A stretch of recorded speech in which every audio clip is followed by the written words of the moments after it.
बताएंगे। आज हमारा विषय है जी धर्म रक्षा की आवश्यकता। तो सबसे पहले मैं आपके सामने थोड़ी भूमिका रख लेता हूँ। वर्तमान में इस पूरे संसार में कह लीजिए और विशेष करके हमारे देश में धर्म को मजहब समझ लिया गया है, धर्म को गुरुडम समझ लिया गया है, धर्म को मत पंथ समझ लिया गया है।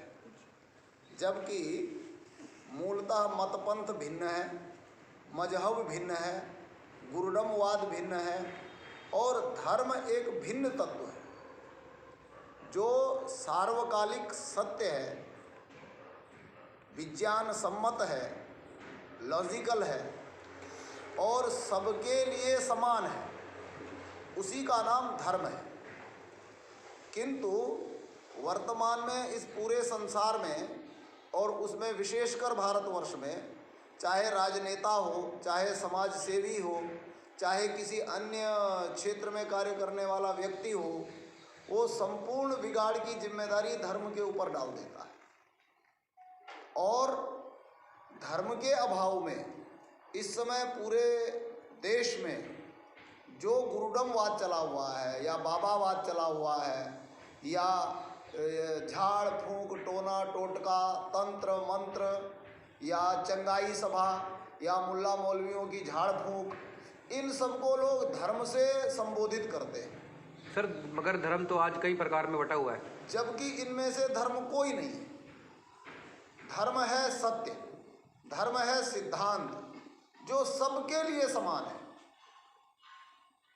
इसलिए आर्य महासंघ धर्म रक्षा की आवश्यकता का अनुभव करता है कि हम सब धर्म की रक्षा कर सकें और उस धर्म को जो सार्वभौमिक है, सार्वकालिक है, सर्वव्यापक है, उस धर्म को जन जन को जना सकें। उसी के लिए हमारी आज ये प्रेस वार्ता है और उसके किन किन उपायों से हम उसको जन जन में पहुंचाना चाहते हैं, हम किस किस विधि का अवलंबन करना चाहते हैं, यह हम सब आपके सम्मुख रखेंगे।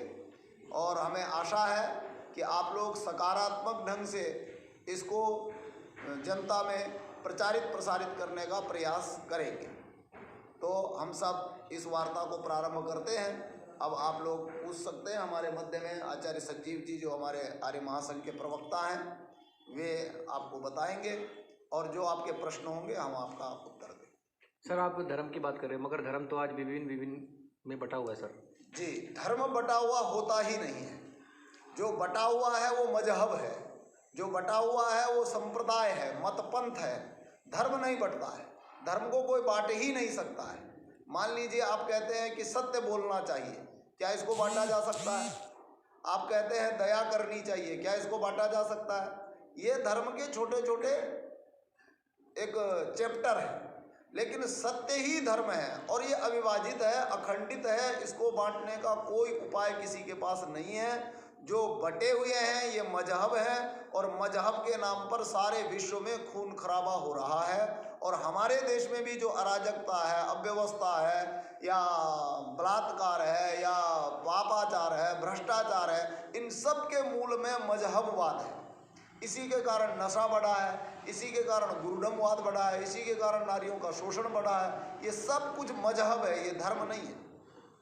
जिसे आजकल की भाषा में लिंचिंग भी कहते हैं, ये लिंचिंग भी उसी से ही शुरू हुआ है कहीं ना कहीं। सर आज आपने युवती और युवक के निर्माण के लिए पत्र वो रखी है जी, ठीक है, तो सर ये कैसे करेंगे? सर बताएंगे थोड़ा। यूथ के निर्माण के बारे में अभी आचार्य जितेंद्र जी आपको बताएंगे। उससे पहले आचार्य संजीव जी आपसे चर्चा करें।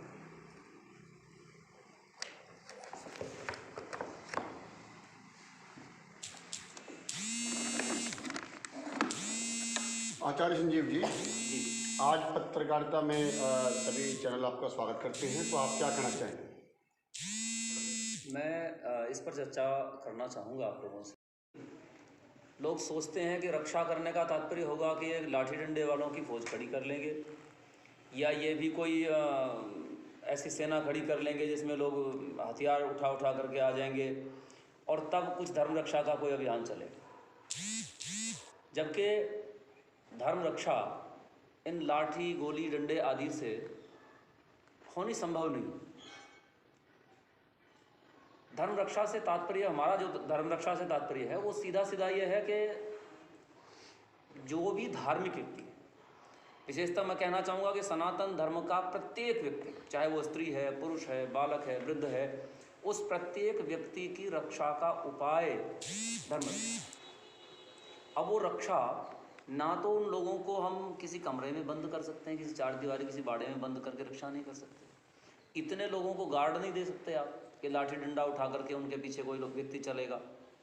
हमारी बहन बेटियां जो इधर बाहर निकलती हैं, घर से बाहर जाती हैं, विद्यालय आदि में जाती हैं, तो हम उन्हें ऐसा तो कर नहीं सकते कि उनके साथ गार्ड रख दें या सबको हथियार दे दिया जाए, ये संभव नहीं।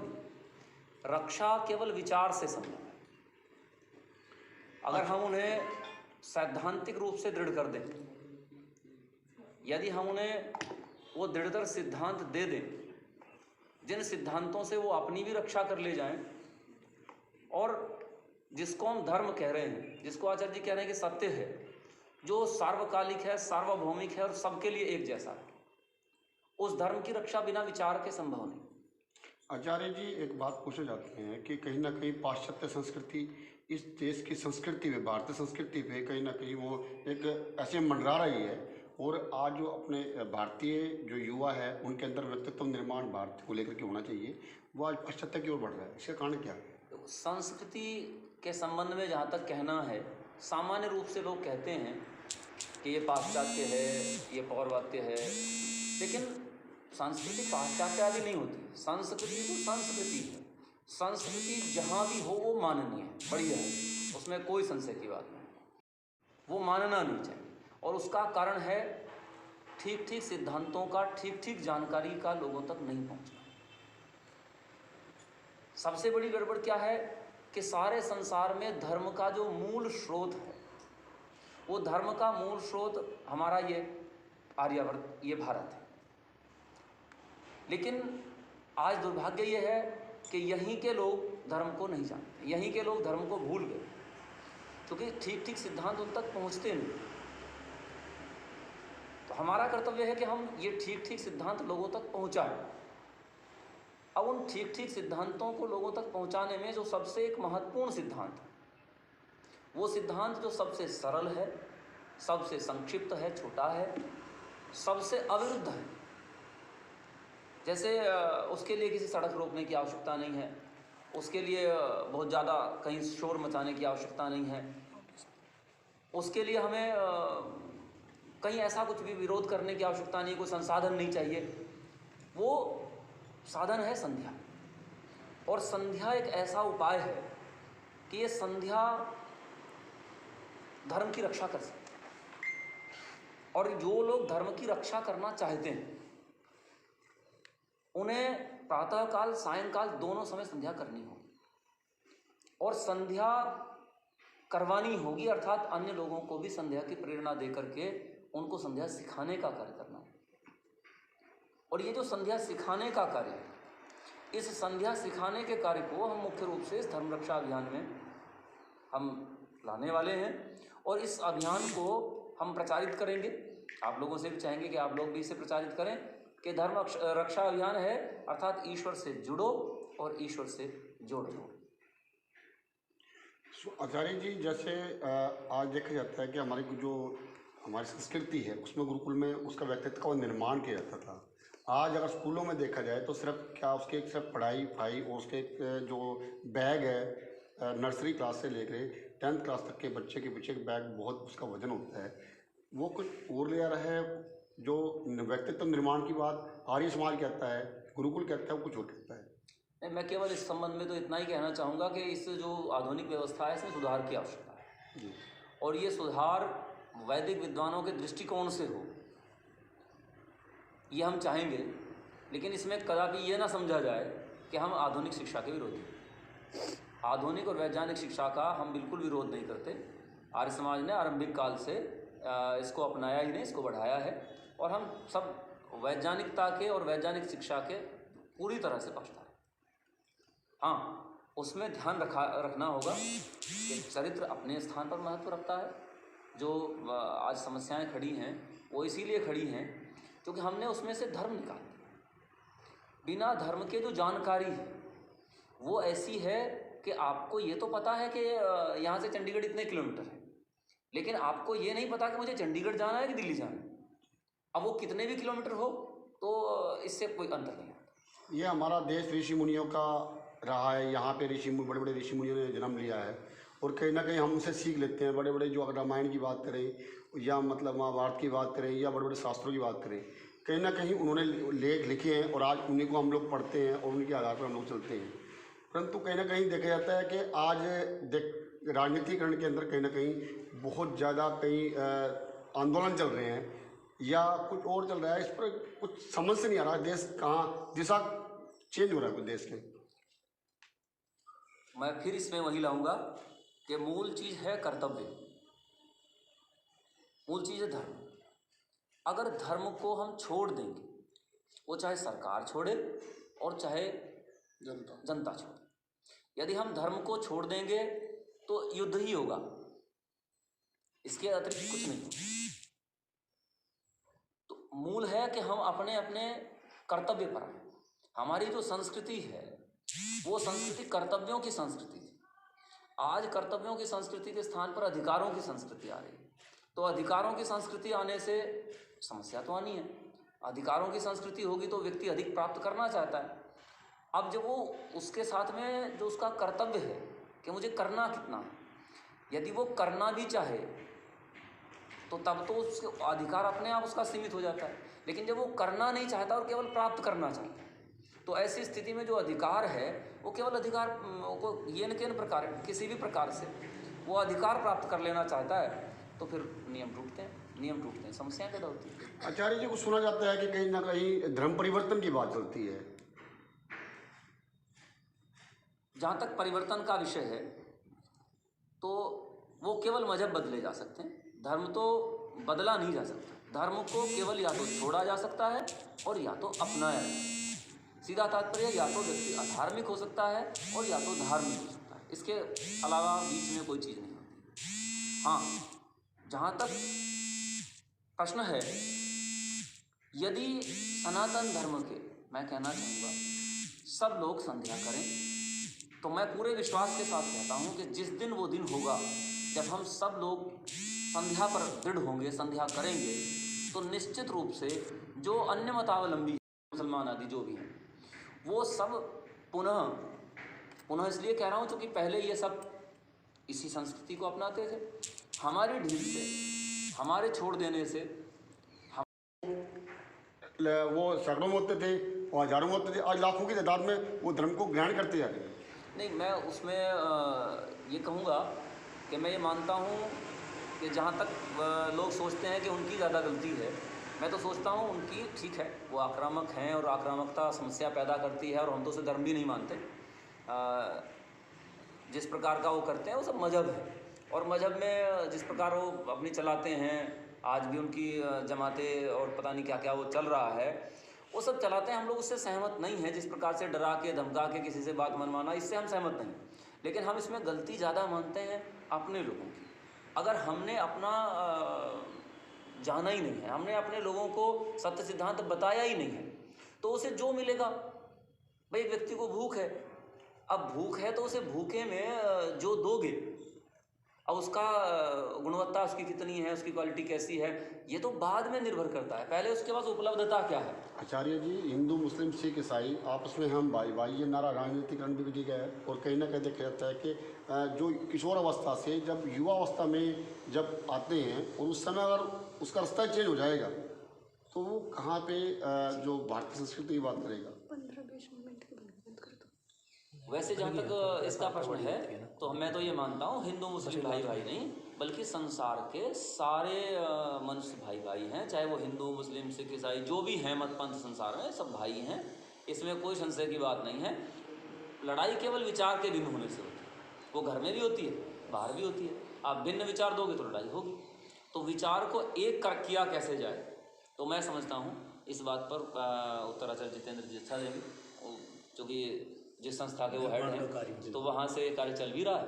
तो आचार्य जितेंद्र जी को आपका सभी चैनलों की तरफ से स्वागत है। और आपसे जानना चाहेंगे, व्यक्तित्व निर्माण की बात करते हैं अगर हम लोग, तो वो व्यक्तित्व निर्माण कैसे होगा? क्या हमें इसके लिए कोई स्पेशल को ट्रेनिंग लेनी होगी, या बच्चों को इस एक निर्माण कार्य की तरफ बढ़ाना होगा, या उसका कौशल बचपन से ही उसके अंदर कुछ ऐसे गुण लाने होंगे, या कैसे करना होगा? ये जो व्यक्तित्व निर्माण की बात आप कर रहे हैं, मुख्य रूप में व्यक्तित्व का अर्थ है कि उसके अंदर अच्छे गुण, कर्म, स्वभाव पैदा होने चाहिए। आज की स्थिति क्या है? आज जो बड़ा अच्छे से अच्छा डॉक्टर भी है वो किडनी भी चुराता है।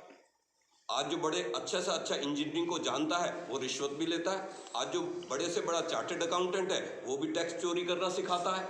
आज जो बड़े अच्छे से अच्छा वकील है वो भी अपराधियों को संरक्षण देता है, उनको बचाने का काम करता है। इसका अर्थ है उसे वकालत तो ठीक से आती है, उसे चार्टर्ड अकाउंटेंसी तो ठीक से आती है, उसे इंजीनियरिंग तो ठीक से आती है, उसे डॉक्टरी तो ठीक से आती है, लेकिन उसे धर्म का अता पता नहीं है कि यह किस जगह प्रयोग होना है, किस तरह से प्रयोग होना है।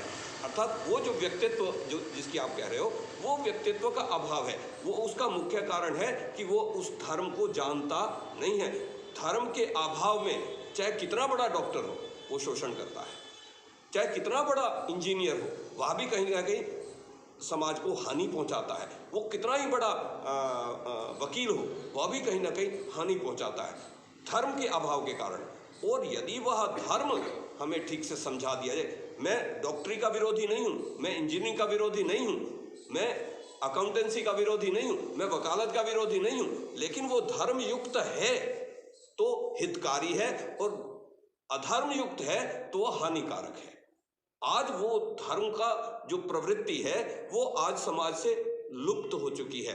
सामान्य जो युवा है, सामान्य जो हमारे नागरिक हैं, वो धर्म को ठीक से जानते नहीं हैं। मजहब आदि का जो हमारे आचार्य जी बता रहे थे, मजहब किसने बंटवारा किया है? धर्म तो जोड़ देता है, क्योंकि धर्म तो एक है। एकता के लिए हमें एकत्व को अपनाना होगा। और यहाँ तो मजहब क्या है? मेरा विचार अलग, आपका मत अलग, आपका संप्रदाय अलग, आपकी पूजा पद्धति अलग, आपका आस्था विश्वास अलग, ये अलगाव पैदा करता है। धर्म इकट्ठा कर देगा। धर्म हमें जो हमारा ठीक कर्तव्य है, जो जैसे आचार्य जी बता रहे थे, वो तो सार्वकालिक होता है, सार्वदेशिक होता है, वो सार्वजनिक होता है, हर एक पर अप्लाई होता है। जैसे 2 दूनी 4 है। आप चाहे अमेरिका में चले जाओ, चाहे प्राचीन काल में चले जाओ, चाहे भविष्य में चले जाओ, 2 दूनी 4 ही रहेगा। और यदि हम उसे अपने मत के अनुसार, कोई 1 मानेगा, कोई 2 मानेगा, कोई 3 मानेगा, कोई 5 मानेगा, 6 मानेगा, 7 मानेगा, तो हमारे अंदर अलगाव पैदा होगा। मैं तो 1 मानता हूं जी, मैं 3 मानता हूं, मैं 5 मानता हूं, तो हमारे अंदर अलगाव पैदा होगा। और यदि हम उसको ठीक से जान जाएंगे कि 2 दूनी 4 ही है, तो हम सारे क्या हो जाएंगे? सर बात धर्म की करें, सबसे बड़ा धर्म तो पहले सनातन धर्म ही रहा। जी हाँ, सनातन का अर्थ है प्राचीन काल से, सदा से। और सदा से कौन से? सत्य तो सदा से रहता है। जैसे जी कह रहे थे, सत्य बोलना पहले भी ठीक था, आज भी ठीक है, आगे भी ठीक रहेगा। सत्य तो कभी मरता नहीं, अकाट्य है, वो निर्बाध है, वो उसमें कोई बाधा नहीं उत्पन्न हो सकती। धर्म उसी को कहते हैं कि जो सत्य पर आधारित हो, जो लॉजिकल हो, जो रैशनल हो, जो न्याय संगत हो, तर्क संगत हो, उसी को धर्म कहते हैं। और आज वो यदि वह हमारे युवाओं में आ जाए तो निश्चित वो बुद्धिमान हो जाएंगे और वह किसी को शोषण नहीं करेंगे, अपितु सबको अपनी उन्नति के साथ साथ सबकी उन्नति करेंगे, किसी को हानि नहीं पहुंचाएंगे, अपने सुख के साथ साथ सबको सुखी रखेंगे। वह आवश्यकता है। वो धर्म का जो प्रवृत्ति है वो पुनर्स्थापित होनी चाहिए। राष्ट्रीय आर्य निर्मात्री सभा लगभग 17 वर्षों से निरंतर इस पर कार्य कर रही है और अब तक हमने लगभग 5000 से अधिक प्रत्येक सप्ताह के अंत में, जैसे शनिवार रविवार है जिसे हम वीकेंड्स कहते हैं, 2 दिन के एक कार्यशाला लगाती है जहां इसको समझाया जाता है कि हम ठीक किस प्रकार से ठीक और गलत का निर्णय कर पाएं। ये कार्य ठीक है, ये गलत है, इसी को धर्म कहते हैं, इसी को धर्म की विद्या कहते हैं। यह हम सिखाते हैं और लगभग 17 वर्ष हो गए इस कार्य को निरंतर कर रहे हैं और आगे भी इसी प्रकार से चल रहा है। आज हमारे सैकड़ों पदाधिकारी राष्ट्रीय निर्मात्री सभा के और इसके अनुसांगिक जो संगठन है और हमारे मुख्य जो आर्य महासंघ है उनके तत्वाधान में। सर ये कब लगाई जाती हैं आपकी कक्षाएं? सर प्रत्येक सप्ताह के प्रत्येक अंतिम शनिवार रविवार को, आज अगले सप्ताह भी अर्थात कल और परसों में भी 7 जगह पर है। यहाँ करनाल में दादूपुर में भी है, महिलाओं का सत्र है। ऐसे ही अन्य स्थानों पर है। उत्तर प्रदेश में होती है सर ये? पार्डन, कितने समय की, कितना ये टाइम? पूरे 2 दिन चलती है। 20 घंटे की, 10 घंटे एक दिन। और यहाँ संवाद शैली में चलती है, ऐसा नहीं कि प्रवचन शैली हो, संवाद शैली में प्रश्नोत्तरी होगी। आप उससे पूछ सकते हैं, आपसे भी पूछा जाएगा, आप अपना मत भी रख सकते हैं, आप अपनी शंका भी रख सकते हैं, और उसका वैज्ञानिक तरीके से समाधान होगा, परस्पर विचार। हमारे हिंदू धर्म के अंदर लाखों बाबागण है जो अंगूठा छाप है, उसके बावजूद लोगों को धर्म का नहीं पता होता और लाखों लोगों की भीड़ को वो एकत्रित करते हैं, अपने अनुसार चलाते हैं। क्या वो धर्म सिखा पा रहे हैं हमारे हिंदू समाज को? नहीं, वो धर्म नहीं सिखा रहे, वो तो अपना गुरुडमवाद बढ़ा रहे हैं। वो तो अपना चेला, जैसे एक व्यवसाय होता है, व्यक्ति एक फैक्ट्री चलाता है तो अपना माल बेचता है, वो तो एक प्रकार का व्यवसाय है। उससे समाज पतन, वो कहीं ना कहीं भ्रमित हो रहा है और उसके कारण से नाना प्रकार के दोष, नाना प्रकार के व्यसन, नाना प्रकार की हानियां वो कर रहा है। उसे रोकना ही होगा, अर्थात धर्म प्रवृत्ति को पुनर्जागृत करना होगा। वो एक विद्या के, एक जिसे कहते हैं ना पाठ्यक्रम के द्वारा, जैसे डॉक्टर बनाया जाता है तो उसका एक सिलेबस है, जैसे इंजीनियर है उसे बनाया जाता है उसका एक सिलेबस है, ऐसे ही धर्म का भी एक पाठ्यक्रम है। यदि हम उसे पढ़ेंगे तो हम निश्चित एक बुद्धिमान व्यक्ति की तरह, विवेकशील व्यक्ति की तरह, क्षीर और नीर जिसे कहते हैं ना, हु कैन, हमारी वकालत की भाषा में कहते हैं, who can separate the shaft from the grain, unvarnished truth, वो उसको ठीक से समझ पाएगा और फिर अपने कर्तव्य का निर्वहन ठीक से करेगा, एक समाज की एक अच्छी इकाई बनेगा, स्वयं भी सुखी रहेगा और दूसरों को भी सुख देगा। तो वह प्रकल्प राष्ट्रीय आर्य निर्मात्री सभा निरंतर पिछले 17 वर्षों से चला रही है और इस समय भी आगे चल रहे हैं, और लगभग 3 लाख से अधिक युवा और युवतियां इस प्रकल्पों के द्वारा प्रशिक्षित होकर के धर्म के स्वरूप को ठीक से जान करके अपने कर्तव्यों का ठीक से पालन कर रहे हैं, समाज की एक अच्छी इकाई बन चुके हैं। और केवल वही नहीं, उनके परिवार के जन भी जो सीख के गए हैं वो अपने परिवारों में भी उसका अनुपालन करवा रहे हैं, और हमारा प्रयास है। तो सर आप मीडिया के माध्यम से हाँ जी, जनता को क्या संदेश देना चाहेंगे सर इस बारे में? हम जनता से यह आकांक्षा करते हैं कि वह भी धर्म के प्रति अपनी रुचि पैदा करे, और उस रुचि पैदा करने के लिए हमने संध्या के आर्य महासंघ ने संध्या का प्रकल्प आरंभ किया कि धर्म के एक आधार को आप ग्रहण करो, इस सनातन की रक्षा करो, और अपने धर्म की रक्षा के लिए प्रतिदिन प्रातःकाल और सायंकाल एक संध्या के प्रकल्प चलाया है, ताकि प्रत्येक व्यक्ति उसके महत्व को समझ करके परस्पर जुड़ाव पैदा हो और हम आगे बढ़ें। उस प्रकल्प के लिए कार्य कर रहे हैं, और यह प्रकल्प लगभग हमारा एक लक्ष्य है कि नव संवत तक हम 1000 जगहों पर इस प्रकल्प को आयोजित करें और जन जन तक इस संध्या को सिखाने का, उसका महत्व बताने का, उसकी प्रक्रिया सिखाने का, उसका उच्चारण सिखाने का, जो प्राचीन विधि थी हमारी धर्म की रक्षा की, उस विधि के अनुसार उन्हें पुनः इससे जोड़ें। और अभी शीघ्रतम हम लगभग 250 प्रकल्प तुरंत इसे आयोजित करने की ओर आगे बढ़ रहे हैं, और यह प्रकल्प आर्य महासंघ ने जो रखा है राष्ट्रीय निर्मात्री सभा, उसे प्रचारित, प्रसारित और उसको आगे बढ़ाने के लिए संकल्पित है। हम आचार्य जी, जैसे ये जो संध्या का विषय है, हाँ जी, इस संध्या व्यक्ति को कितना परिवर्तन कर सकती है? उसका व्यक्ति के लिए महत्व क्या है सर संध्या का? संध्या का महत्व, धर्म, जैसे हम कह रहे हैं धर्म की प्रवृत्ति, धर्म का यह एक अंग है, उसका एक आधार बनना आरंभ हो जाएगा और वह धर्म के प्रति सचेत होना शुरू हो जाएगा। फिर हमारी धर्म की रक्षा कोई डंडे से नहीं होनी, जैसे आचार्य जी बता रहे थे, डंडे से नहीं होनी, यह विचार से होनी है। वो विचार को उसको स्थापित करेगा। क्या ये व्यसन आदि छुड़वाने में भी सहयोग होगा? बिल्कुल निश्चित सहयोग होगा, और ये भेदभाव, छुआछूत मिटाने में भी सहयोग करेगा। ये जो हमारा परस्पर विरोधी भाव सर, जैसे आज का युवा नशे की तरफ बढ़ता जा रहा है, हाँ जी, उसके लिए भी प्रेरित करेगा ये, उसके लिए भी रोकेगा, उसे भी सहयोगी करेगा कि उसको ठीक से सोचने, समझने और ईश्वर के विधान को समझने में भी सहयोग करेगा। इसमें वह अपनी हानि किसी भी प्रकार से इस नशे आदि से नहीं करेगा। प्रकार से आज बहुत सारे इस संसार के अंदर और अपने भारत के अंदर तो बहुत सारे बाबा हैं, मन को नतमस्तक करना पड़ेगा। मैं आईएएस करना है तो मुझे ग्रेजुएट करने के बाद आईएएस के लिए बहुत सारी मेहनत करनी पड़ेगी, परीक्षाएं पास करनी पड़ेगी। अगर मुझे वकील बनना है, मुझे लॉ की डिग्री लेनी पड़ेगी, उसके लिए मेहनत करना पड़ेगा। परंतु यहाँ देखा हमको देखने को मिल रहा है, अगर हम धर्म की बात कर रहे हैं, जहाँ पे धर्म कहीं ना कहीं संकट में नज़र आ रहा है। और अगर संकट में धर्म नजर आ जाएगा तो जो आज बच्चे हैं वो किशोर अवस्था से युवावस्था में आएंगे, वो किस दिशा की ओर जाएंगे? आज तो रास्ता भटक रहे हैं। हम किस धर्म की बात कर रहे हैं? निश्चित जो धर्म जिसकी चर्चा हम कर रहे हैं ये लगभग मजहब ही है, ये मतपंथ संप्रदाय है, ये जिसे कहते हैं ना मतदान हम करते हैं, तो जिसकी मेरी इच्छा होती है मैं उसको देता हूँ मत, अर्थात मेरा विचार। लेकिन धर्म मेरे विचार पर आश्रित नहीं है। मैंने किसी को कह दिया चटनी खा लो तो ठीक हो जाएगा, या मेरे विचार पर आश्रित नहीं है, या तो कर्तव्य पालन पर आश्रित है। कर्तव्य को सीखना पड़ेगा।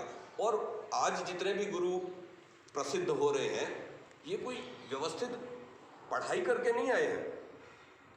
जिसने जैसा अपना ठीक माना वैसा ही अपनी ढपली अपने राग के अनुसार चल पड़ा जी। उसके कारण से बिखराव होता गया, उसके कारण से राजनीतिकरण भी हुआ, और उसके कारण से कहीं ना कहीं हमारे युवाओं में, हमारे सामान्य नागरिकों में भी इसका अभाव पैदा हुआ। एक जिसे कहते हैं ना टू वे चैनल है, जनता भी कहीं ना कहीं इसके प्रति अचेत है और कहीं ना कहीं कुटिल व्यक्ति भी इसका शोषण। सर आजकल के बाबा जो देखे जाए राजनीति में भी उतर रहे हैं, सीएम भी बने हुए हैं, ठीक है सर, मगर जो बाबा का जीवन होता है गृहस्थ जीवन त्याग के एक जंगल में रहना, कुटिया में रहना, तो देखा जाए तो बाबा भी मतलब इस तरफ राजनीति की तरफ क्यों बढ़ रहे हैं सर? आज कारण क्या रहा है सर? नहीं, ऐसा तो नहीं है कि बाबा लोग जंगल में ही रहते हो। सन्यासी का कार्य समाज को संभालना। हाँ, वो समाज में जहाँ कोई अधार्मिकता आ रही है, कहीं अकर्तव्य पालन बढ़ रहा है, वो उसे रोकने के लिए, असत्य को रोकने के लिए सन्यासी कार्यरत रहता है। हाँ, उसमें कोई व्यवसायीकरण नहीं होना चाहिए, यह निश्चित है। मगर सर अब तो व्यवसायीकरण हो रहा है ना? निश्चित है, जो कर रहा है वो बाबा नहीं है फिर ठीक से। मैं आचार्य जी बात जोड़ना चाहूँगा और पूछना चाहूँगा आपसे कि कहते हैं कि जब बच्चा कामयाब हो जाता है तो माँ बाप को भूलता नहीं। वो कोट डालने से कोई वकील नहीं हो सकता, एक सफेद कोट डालने से कोई डॉक्टर नहीं हो सकता। यहाँ एक बात नजर आ रही है कि आर्य समाज से ही पढ़े हुए एक ऐसे व्यक्तित्व का निर्माण हुआ हिंदुस्तान के अंदर। आज वो ब्रांड हो गया है, मैं नाम नहीं लेना चाहूँगा, परंतु ब्रांड हो गया है। आज उसके यहाँ अरबों खरबों की संपत्ति हो गई है, वार्षिक अगर देखा जाए तो करोड़ों की संपत्ति उनके पास है। उन्होंने व्यक्तित्व निर्माण की बात अगर करते हैं, ठीक है, बहुत सारे उन्होंने तरीके से उन्होंने विकास किया है, निर्माण किया है, समाज को लेकर चल रहे हैं, परंतु कहीं ना कहीं अगर बात की जाए तो जो धर्म को बचाने की बात थी वो तो नज़र नहीं आ रही। कुछ गड़बड़े तो निश्चित हैं, कुछ गड़बड़े निश्चित हैं, लेकिन उसका उत्तर उन्हें ही देना पड़ेगा जिन्होंने ये गड़बड़ की है, उनको उत्तर देना चाहिए। सरकार ने आज नारा दिया हुआ है बेटी बचाओ बेटी पढ़ाओ। सरकार ने तो केवल नारा दिया हुआ है, वास्तव में इसको साकार रूप हम ही दे रहे हैं। वो कैसे, इस विषय में थोड़ी चर्चा मैं रखना चाहूँगी। माता निर्माता भवती। माता चाहे तो बालक को अजय बना सकती है, चाहे उसे वीर बना सकती है, धार्मिक बना सकती है, विद्वान बना सकती है, और माता चाहे तो अपने बालक को कायर और अधार्मिक बना सकती है, अंधविश्वासी बना सकती है। सब उस पर निर्भर करता है, क्योंकि बालक की पहली गुरु, पहली आचार्य माता ही होती है। बालक अपनी माता से ही अपनी पहली भाषा, अपनी पहली बोली सीखता है। इसलिए माता का धार्मिक और विदुषी होना अनिवार्य है। माता अगर धार्मिक विदुषी नहीं होगी तो कभी भी श्रेष्ठ संतान का निर्माण नहीं कर सकती। उसको ही नहीं बताया गया तो संतान को वो कभी भी नहीं समझा सकती। इसलिए अभी आचार्य जी बता रहे थे, संध्या यज्ञ प्रशिक्षण जो हम देने जा रहे हैं धार्मिक बने, तो महिलाओं के लिए भी ये अनिवार्य है। महिलाएं भी जब इसको सीखेंगी तो श्रेष्ठ संतान का निर्माण वो कर सकेंगी। और ये संध्या सबके लिए है, महिलाओं के लिए भी, पुरुषों के लिए भी, बालकों के लिए भी, बालिकाओं के लिए भी। प्राचीन काल से ही संध्या चली आ रही है, इतिहास इसका साक्षी है। रामायण में जब श्री रामचंद्र जी वनवास जाने से पहले अपनी माताजी के पास जाते हैं तो पता चलता है कि उनकी माताजी यज्ञ कर रही थी। नित्य जो कर्म होते हैं, संध्या, यज्ञ, उपासना, वो भी करती थी। लेकिन दुर्भाग्य ये रहा, मध्यकाल में महिलाओं से अधिकार छीन लिया। लोगों ने ऐसी ऐसी धारणाएं महिलाओं के बारे में बना दी कि महिलाओं को तो वेद विद्या पढ़ने का अधिकार नहीं, इनको संध्या उपासना करने का अधिकार नहीं।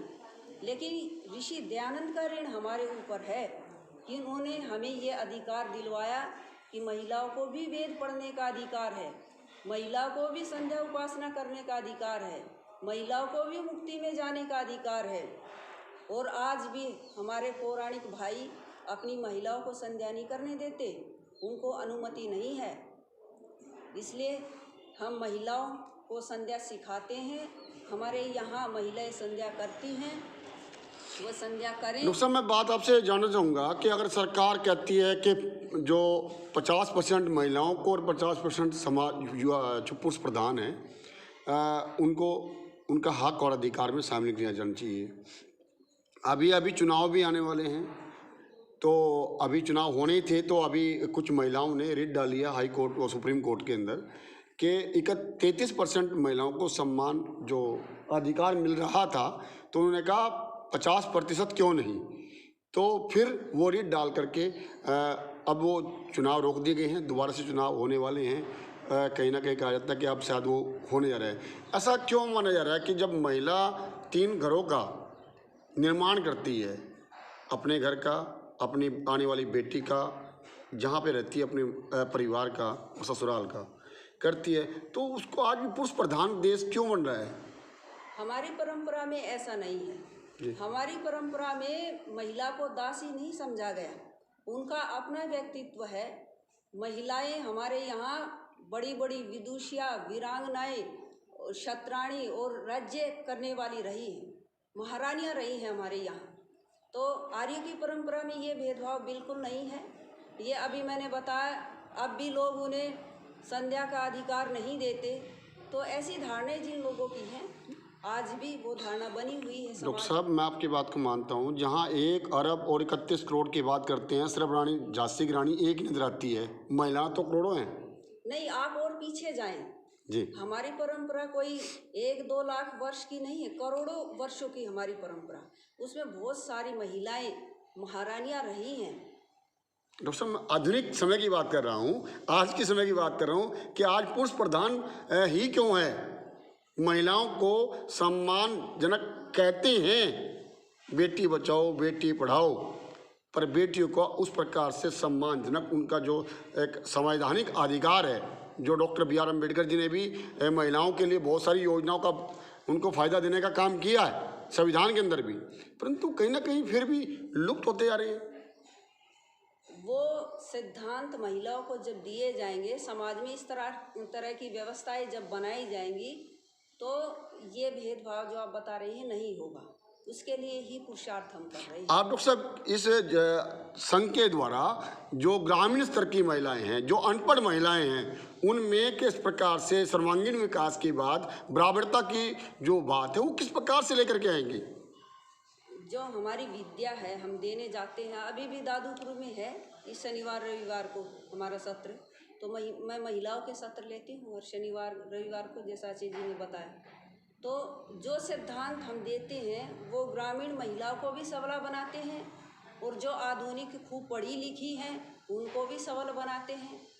इस आधुनिक विद्या में भले वो आगे निकल गई हो, लेकिन जो सिद्धांत सबल बनाने के हम देते हैं उनको, वो पढ़ी लिखी भी नहीं जानती, वो अनपढ़ भी नहीं जानती, तो दोनों के लिए वो विद्या लाभदायक है, वो हम देते हैं।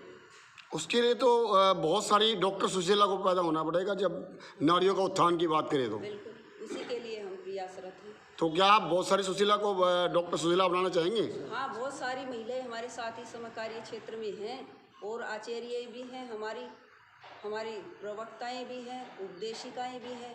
अभी कक्षा भी हुई है हमारी महिलाओं की उपदेशिका की, प्रवक्ताओं की। और अभी 6-7 मैं बार बार सवाल का क्यों उठा रहा हूँ क्योंकि अगर हम देखा जाए आज थानों के अंदर, पुलिस स्टेशनों के अंदर, कोर्ट के अंदर सबसे ज़्यादा अगर देखे जाए केस महिलाओं की पेंडिंग है, महिलाओं की ही पेंडिंग है। आखिर क्यों? आर्या गुरुकुल इसलिए ही बनाया गया जो आप प्रश्न दे। आखिर क्यों? एक जज भी अपना, एक जज महिला होने के कारण भी वो इंसाफ ले नहीं पा रही है। एक police inspector, SHO, DSP, SP होने के बाद भी वो इंसाफ ले नहीं पा रही है। आखिर क्यों? घर से बाहर चाहे वो जज हो, लेकिन घर में उसे आज भी अबला ही माना जाता है। आज भी उसके बारे में लोगों की धारणा, इस सोच में परिवर्तन कैसे आएगा? उसी के लिए तो हम प्रयास कर रहे हैं। ये विद्या उसी के लिए है और ये आर्या गुरुकुल जहाँ मैं बैठी हूँ, इसी उद्देश्य से यहाँ बनाया जा रहा है कि महिलाओं को हम इस रूप में सबल बना सके। एक कहावत है पुरानी, जिस प्रकार से मिस्त्री, एक राजमिस्त्री एक बिल्डिंग का निर्माण करता है, महिला उसी प्रकार से कैपेसिटी बिल्डिंग परिवार में होने वाले शिशुओं का और उनके किशोर अवस्था से युवा की तरफ बढ़ने वाले युवती हो या युवा हो, उसका व्यक्तित्व का निर्माण माँ करती है। और वो करने के बावजूद भी कहीं ना कहीं एक नारी का एक जो एक दुश्मन होती जा रही है। कहीं ना कहीं कन्या भ्रूण हत्या वो मर्द नहीं करवाता, पहले नारी ही कहती है, सास कहती है बहू को, बेटी इस बालिका को गिरा दे, क्यों बेटा चाहिए मुझे मेरा वंश चलाने के लिए। आखिर ये परिवर्तन कब आएगा? अभी जो आपने कहा नारी नारी की शत्रु, नारी नारी की कभी शत्रु नहीं होती। वास्तव में नारी ही नारी की सबसे बड़ी मित्र होती है। यह अविद्या जानता के कारण लोगों ने ऐसी धारणाएं बना रखी, समाज में फैला रखी है। हम महिलाओं की सबसे बड़ी मित्र हैं और इसीलिए उनको विद्या देने जाती हैं गांव-गांव में। तो महिला की शत्रु नहीं होती है।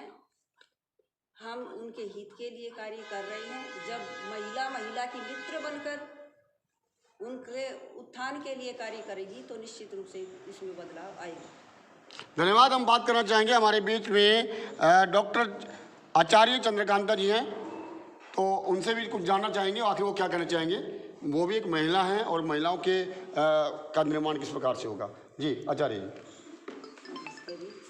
देखिए, मैं डॉक्टर आचार्य सुशीला जी की बात की पुष्टि करती हूँ, जो बात उन्होंने महिलाओं के पक्ष में रखी। प्रत्येक मनुष्य सुख चाहता है, चाहता कि नहीं चाहता? दुखी होना तो कोई नहीं चाहता। और सुख का आधार क्या है? मनु जी लिखते हैं कि सुख का आधार क्या है? सुख का मूल क्या है? धर्म है। और धर्म को लोग जानते नहीं। महिलाएं क्या हैं, चाहे पुरुष भी हैं, वास्तविक धर्म को जानते नहीं। धर्म तो है हमारा सत्य सनातन वैदिक धर्म, जो प्राचीन काल से है, कोई नया नहीं है। इसको सभी मानते हैं कि सत्य सनातन वैदिक धर्म है। लेकिन धर्म क्या है इसके बारे में वो जानते नहीं है। धर्म है वेद, वेद यानी ईश्वर का ज्ञान, उसकी आज्ञाओं का पालन करना ही धर्म है। लेकिन उसकी आज्ञाएं पता कैसे चलेंगी जब तक हम उसको जानेंगे नहीं। सुख चाहते हैं लेकिन सुख के लिए कार्य करते नहीं है, धर्म को जानते नहीं है। भिन्न भिन्न मत पंथ संप्रदाय में बटे पड़े हैं। वो तो सोचते हैं ये धर्म है, लेकिन वो वास्तव में धर्म नहीं है। धर्म तो सत्य सनातन केवल और केवल एक ही है, वो जो हमारा प्राचीन है सत्य सनातन वैदिक धर्म है। और देखो, और महिलाओं को तो विशेष करके इसको जानना चाहिए। क्यों?